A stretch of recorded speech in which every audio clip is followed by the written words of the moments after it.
What's up, y'all? Welcome back. I know it's been a while, but we are back with our book club. Still reading We Should All Be Millionaires. I believe we left off on chapter 5, so that's where I'm going to start at. And I'm going to go over some things that we highlighted. Hey, y'all. I'm so excited that we are back on board with book club each and every Thursday. So let's talk chapter 5, $1 Million Squad. First thing that I highlighted was find a group of people who challenge and inspire you. Spend a lot of time with them. It will change your life. Let me talk a little bit about that before I go to the next page. My $1 Million Squad. I will have to shout out, of course, my marketing team, which would be Bree, Tatiana, Tempest, Nia, Karita, all my $1 Million Squad. I also would like to shout out my assistants, Dylan and Kristen. They also contribute to my $1 Million Squad. My husband, of course, we built multiple businesses together that he contributes to my $1 Million Squad on days when I'm feeling down and not so CEO-ish. He's there to pick me back up, encourage me, get me back into working out, get me back on routine, get me back focused. So of course that contributes to my $1 Million Squad. The motivation, my kids, those two girls, are contributions to my $1 Million Squad. My parents, all the way from introducing me to money at a young age, introducing me to how to balance checkbooks and how to write checks and how to pay bills on time and what bankruptcy is and all of those things at an early age so that I don't have to experience them. But some things I did experience, which is like bad credit. I've overcome that. I've learned credit inside and out. I know laws, I know FCRA, I know all of the things that expounds around credit. And I know not to make those mistakes again. I know how it feels when you don't have money. I know how it feels when you do have money. And none of that has changed over the years. Basically, I always tell people, if you get a lump sum of money today or tomorrow, but you don't know how to manage money, you'll still go all the way back down to zero as fast as you got it. So paying attention to the people around you, they help you stay in line with budgeting, they help you stay in line with boundaries, they help you stay in line with, hey, today's your off day, you're not supposed to be answering the phone. I know it's me calling you, but you're not supposed to be answering business questions on today. Those are $1 Million boundaries that should be set inside of your squad. So I just wanted to kind of harp on that a little bit. And I want y'all to kind of write down and think about the people that you're surrounded with and ask yourself, are they a part of your $1 Million Squad?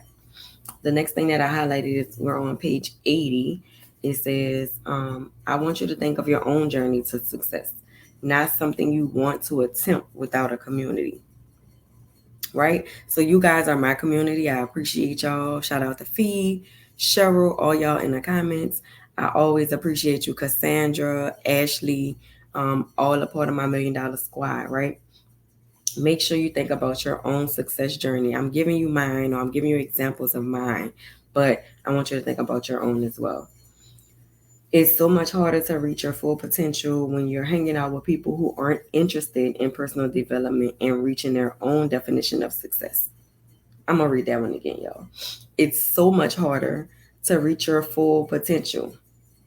It's harder to reach your full potential when you are hanging out with people who are not interested in personal development and reaching their own definition of success.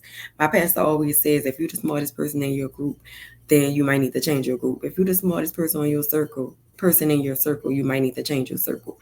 And that's not to say that you shouldn't hang with those friends, right? You need friends for different stuff. You need friends that's going to go out and have fun, that's going to drink with you, that's going to be empathetic, but you also need people that are going to help you set boundaries and reach your peak. I don't want my friends to tell me go back to work when they know that I'm capable of producing multiple 6-figure or 7-figure companies that I'm already running. Why would they have to tell me to go back to work? I want them to push me and say, hey, let's restructure your plan. Let's restructure your income generating services and products and see how we can make these get off the shelves, because you have a dope product, you have a dope service, but I really want you to win, sis. That's what type of friends I need. That's what type of friends make up a $1 Million Squad. 95% of your success or failure in life is determined by the people whom you habitually associate with. So if I'm habitually hanging out with people who don't want to do nothing in life, don't want to work out, don't want to eat right, they're stubborn, their characteristics are flawed, what do you think I'm going to do? I'm going to start sleeping late. I'm going to start lounging. I'm going to start slacking in business and my delivery of services. Same thing with you guys. If you're overwhelmed or you always hang with somebody that's overwhelmed, you're going to find yourself becoming overwhelmed. And it's like, why do I even feel like this? Right? Has that ever happened to y'all? All right, moving right along. And I'm not going to be too long on y'all today. Chapter 5, still in Chapter 5, $1 Million Squad. Being a part of a social network such as Comma Convos, right? We give you podcasts. You can make connections in here. You can find your next graphic designer here. You can find your next accountant here, your next Airbnb coach, trucking coach, whoever you're looking for right here inside of the community, right? So being a part of a social network like Instagram, Mighty Networks, Facebook, Twitter, Girl Mob, Comma Convos, right? Social network of successful people enables you to get access to information not readily available from Google. Meaning stop Googling everything and then thinking that, boom, this is it, I got it. Now we're going to be crushed with AI.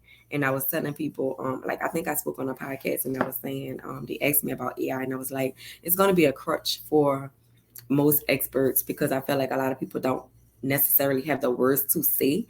But if you just type it in a sentence and AI spits out an entire class or email or context of information for you to spit out for people, who's going to be able to separate the experts from the people that are just reading from the paper, right? It's like an open book test. And so I challenge entrepreneurs to, even if you use AI, go back, proofread it, make it personable. Don't make it like people are just making transactions with a robot because nobody wants that. Being in a room full of accomplished people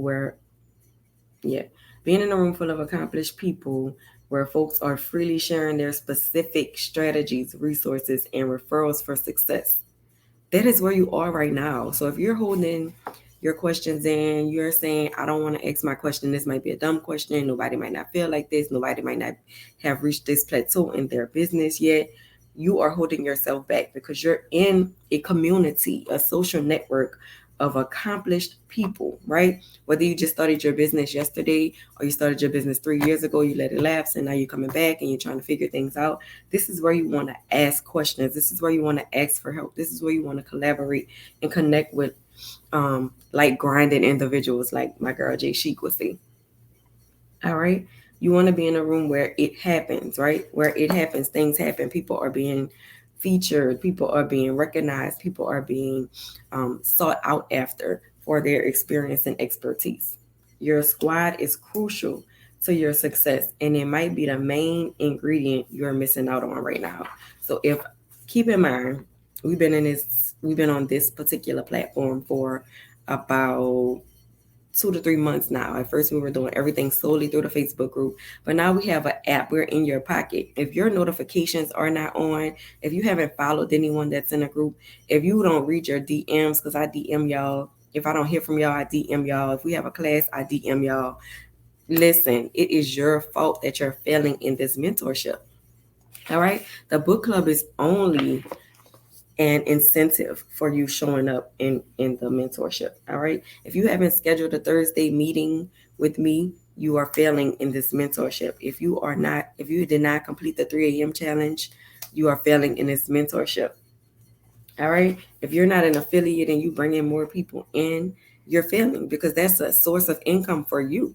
Right. So all of these things are here for you to increase your net worth, increase your network, help you personally and professionally develop. Your net worth brings me to y'all, I can't make this up. And this is all straight. This is all right now. This is live. Okay. So your net worth is in fact your network. Your net worth is your network. So if you have a bunch of people that are not worth anything around you, chances are you're not going to be worth anything. But if you surround yourself by people that, and I'm not talking about their network specifically financially, right? But if you are worth nothing, meaning you don't have any equity, you don't have any land, you don't have any intellectual property, you don't have any value that you're bringing to the table, your net worth is dropping. Okay. There are 3 indicators of a strong professional network. 1, where you live, 2, where you work, and 3, where you went to school. Think about it. A lot of times, it's so funny to me that I'm even saying this. I never said it before, but a lot of times people that have graduated in New Orleans or whatever, they'll say, "Oh, I went to Dillard," "Oh, I went to Xavier," "Oh, I went to UNO." But when it comes to Suno, it's like we're devalued, right? "Oh, you went to Suno?" And it's like, yeah, Suno has the best accounting program. Suno also had the best social work program. Let me rep on my alma mater, right? And also people that went to LSU. LSU, when I say I went to LSU, a lot of people, give me a higher kudos or whatever. But when I say I graduated from Suno, you got to keep in mind I was a first generation college graduate. Nobody was putting HBCU in our head. Nobody was putting college in our head. Nobody was telling me, make sure you pledge, make sure you get this experience, make sure you do work study, make sure you do all of these different things, because I was figuring it out. On top of that, I had a kid, right? So just thinking about, like I said, where I went to school. After you get to college, high school, none of that don't matter unless that's your peak, right? People that still have their high schools as, oh, I gotta go to the high school homecoming games and tailgate and do all of these things. For my high school, that is where they peaked. So they stopped there. So that is their enjoyment, right? And nothing is wrong with that. But keep that in mind. What people always going to judge you by where you went to school, where you work at. If you work for yourself, they're going to judge you on that. If you work at a prestigious company, I made the joke the other day about Spirit, right? Like, who wants to work at Spirit? I don't think anybody wakes up and says, okay, I'm going to work at Spirit. When I grow up, I'm going to work at Spirit. Why? Because they're like the laughing stock, or Spirit and Frontier are like the laughing stock of the aviation industry, right? It's like when you wake up and you say, I want to be a pilot, I want to be a flight attendant or whatever, you want to work for Delta, you want to work for Air Canada, you want to work for American Airlines or something like Southwest, right? Something like that. You're not, Spirit is not the top of your list. You want to work for JetBlue or somebody else, right? Where you live. If somebody says, oh, well, I live in a income-based community, you're judged from that. If you live in a subdivision, you're judged from that. So paying attention to your professional and personal network all include those three factors. All right. The result is that for most women or people of color, they are less powerful because they have less of a network. Therefore, less access to professional and wealth building opportunities. That's a lie because we're building it right here. Okay. If you have not had access to a community of people that help you build wealth before, now you do. Take advantage of it. And there's no better place to do it than in Comma Convos. Like I said again, you guys have the podcast to reference to. You have replays on classes and live sessions that you have access to. You have separate communities right here within our network, our mobile app, that you can go into and see, oh, what is this person talking about? We have the virtual assistant corner where they leave tips. We have the marketing corner, Current Connections, where they leave tips. We also have the feed where I leave motivation, inspiration, replays of live sessions like this. And also you have the specific Comma Convos tab, right? So use those tabs as you maneuver through the app, okay? Building your trusted community of ambitious peers is key to closing gender and racial pay gaps, right? We need to negotiate. We need to ask for what we want. We don't need to settle for the first offer that people give us when we're looking to close a contract or close a deal. All right? So who's in your $1 million squad today, y'all? And this one wasn't long at all because chapter 5 wasn't really long. But our next chapter is going to be chapter 6. And it's going to be about $1 million vision. So y'all pay attention to that. Also, make sure if you haven't already, go back to Finding Your Why Part 1 and also watch Finding Your Why Part 2. Finding Your Why Part 1 was for your personal. Finding Your Why Part 2 was for your business. All right, so make sure y'all tap into that. So let's summarize the chapter real quick. 95% of your success or failure can be predicted based on the kind of people you regularly spend time with. And keep in mind, you can ask questions in the comments. I'll be sure to respond to you. Y'all really quiet today. All right. Build your squad to the next level of success. For me, me and my team do this a lot. I say team all the time because we work together. Yes, we have our own businesses, but we work together on so many different projects. We sit together on so many different panels. We're called together to be sponsors of so many different events and consultants of so many different industries, right? And so together, Our network likes to build within the community and show each other how to make different streams of income and how to get wealthy, right? Make sure y'all check out the Wealth Status t-shirts and grab one of those as well. I don't know if y'all can see it. Yep, there you go. You can see it now. Wealth Status t-shirt. All right, make sure y'all check that out. The next thing is many women, and this is catered to women, but men you can also tap in as well. Shout out to y'all, the men that are in the community. Many women like a powerful network that also contributes to, fellas, this part is for y'all, that also contributes to how you support your woman, right?